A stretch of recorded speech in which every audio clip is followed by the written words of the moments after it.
जय श्री श्याम दोस्तों, आस्तिक कहानियों में आपका स्वागत है। श्रीमद् भगवद गीता का 10वां अध्याय, जिसको सुनने मात्र से और पितरों के निमित्त करने से पितरों को मुक्ति मिलती है।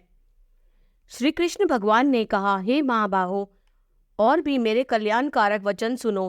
तुम पर मेरी अत्यंत प्रीति है, अतएव तुम्हारे कल्याण के लिए कहता हूँ। मेरी उत्पत्ति का हाल ना तो देवगण जानते हैं और ना ही महर्षि लोग। मैं ही देवों और महर्षियों का आदि कारण हूँ। जो मुझे अजन्मा, अनादि और सब लोगों का ईश्वर जानते हैं, वे सब मोह रहित हैं। उनके पाप नष्ट हो जाते हैं।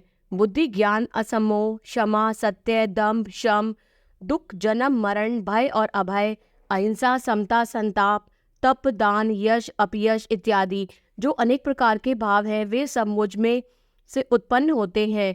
7 महर्षि और उनके पहले 4 मनुष्य मेरे मन से उत्पन्न हुए। जगत के समस्त प्राणी उनसे उत्पन्न हुए। जो मनुष्य मेरी इस विभूति को भली भांति जानते हैं, वे निश्चय योग से सिद्ध होते हैं, इसमें संदेह नहीं। यह जानकर कि मैं ही आपका उत्पत्ति कारण हूँ और मुझ में ही सबकी प्रवृत्ति होती है, विवेकी प्राणी मेरी उपासना करते हैं।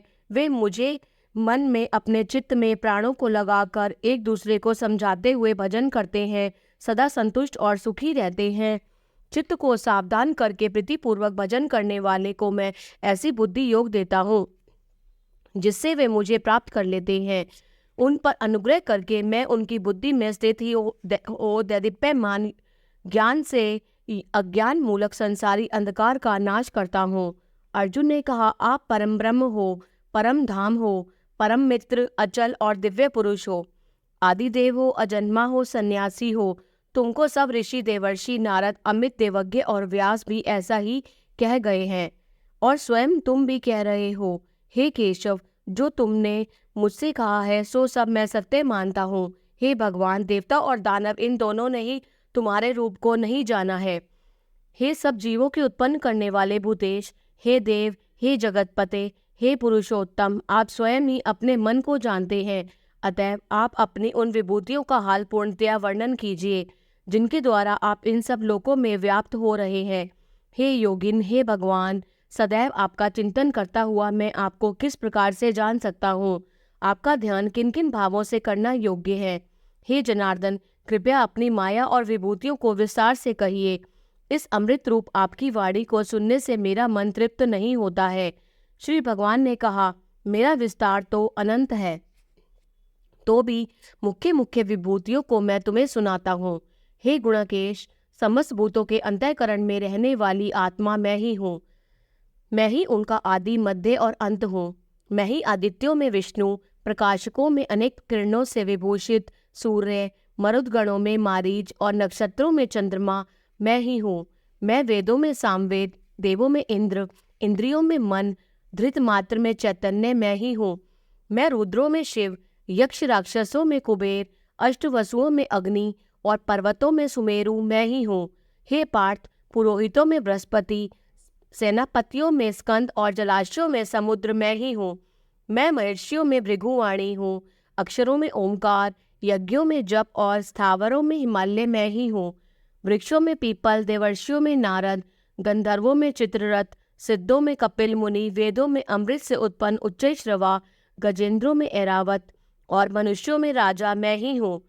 शस्त्रों में वज्र, गौओं में कामधेनु, प्रजा की उत्पत्ति करने वालों में कामदेव और सर्पों में वासुकी मैं ही हूँ। नागों में शेषनाग मैं ही हूँ। जलचरों में वरुण, पितरों में अर्यमा और शासन करने वालों में यमराज मैं ही हूँ। दैत्यों में प्रहलाद, ग्रास करने वालों में काल, मृगों में सिंह और पक्षियों में गरुण मैं ही हूँ। शुद्ध करने वालों में वायु, शस्त्रधारियों में राम, मछलियों में मगर, नदियों में गंगा मैं ही हूँ। हे अर्जुन, मैं सब प्राणियों का आदि, मध्य और अंत, विद्याओं में अध्यात्म विद्या और वाद विवाद में वाद मैं ही हूँ। अक्षरों में ओंकार, समासों में द्वंद्व, अक्षय कोक और 4 मुख वाला ब्रह्मा भी मैं ही हूँ। सबको हरने वाली मृत्यु, भविष्य में होने वाले पदार्थों की उत्पत्ति, स्त्रियों में कीर्ति, लक्ष्मी, वाणी, स्मृति, मेधा, धृति और क्षमा मैं ही हूँ। सामवेद में ब्रह्ममास, छंदों में गायत्री, मासों में माघशीष और ऋतुओं में बसंत मैं ही हूँ। छलियों में जुआ और तपस्वियों में तेज, जय उद्योग और सात्विकों में सत्य मैं ही हूँ। यादवों में वासुदेव, पांडवों में अर्जुन, मुनियों में व्यास और कवियों में शुक्र मैं ही हूँ। दमन करने वालों में दंड, जय चाहने वालों में नीति, गुए पदार्थों में मौन और ज्ञानियों में ज्ञान मैं ही हूँ। और हे अर्जुन, भूत भाव का जो बीज है वह भी मैं ही हूँ। मेरे अतिरिक्त चराचर भूत कुछ भी नहीं है। हे परंतप, मेरी दिव्य विभूतियों का अंत नहीं है। यह विभूतियों का विस्तार मैंने संक्षेप में कहा है। जो जो वस्तु ऐश्वर्यवान, शोभायमान और यशवान है, उन्हें मेरे ही तेज के अंश से उत्पन्न हुआ जानो। अथवा हे अर्जुन, इस ज्ञान से तुमको क्या प्रयोजन है? यही जान लो कि मैं अपने एक ही अंश से इस संपूर्ण जगत में व्यापक हूँ। जय श्री कृष्ण। 10वें अध्याय का महत्तम। श्री नारायण जी बोले, हे लक्ष्मी जी, अब 10वें अध्याय का महत्तम कहता हूँ, तू श्रवण कर। एक समय कैलाश पर्वत पर शिव पार्वती बैठे थे। एक हंस मेरे दर्शन को आया। वह हंस ब्रह्मा का वाहन था। ब्रह्मलोक से मानसरोवर को जाता था। उस सरोवर में सुंदर कमल के फूल थे। वह हंस एक कमल को लांघने लगा।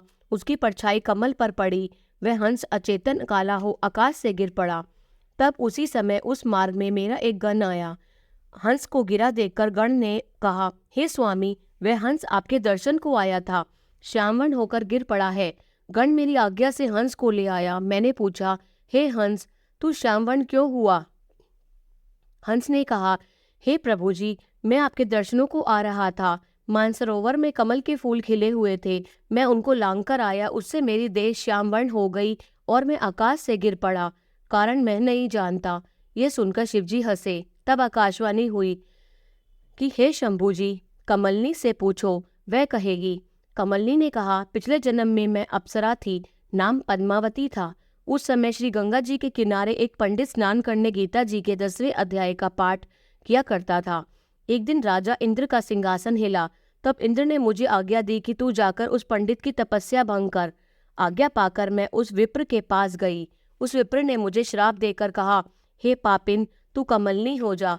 उस समय मैं कमलनी हो गई। तभी से मैं गीता के 10वें अध्याय का पाठ करती हूँ। उसी से मेरा तेज है कि मुझको लांघने वाला काला होकर अचेत हो जाता है। तब हंस ने कहा कि मेरा यह श्याम वर्ण कैसे श्वेत वर्ण होवे? तू इस कमल देह से छूटकर कैसे देवदेही पाई? तब कमलनी ने कहा, जब कोई श्री गीता जी के 10वें अध्याय का पाठ सुनावेगा तब उद्धार होगा। तब उस पंडित ने सरोवर में स्नान कर शालिग्राम भगवान की पूजन कर 10वें अध्याय का पाठ किया। उसे हंस और कमलनी ने सुना।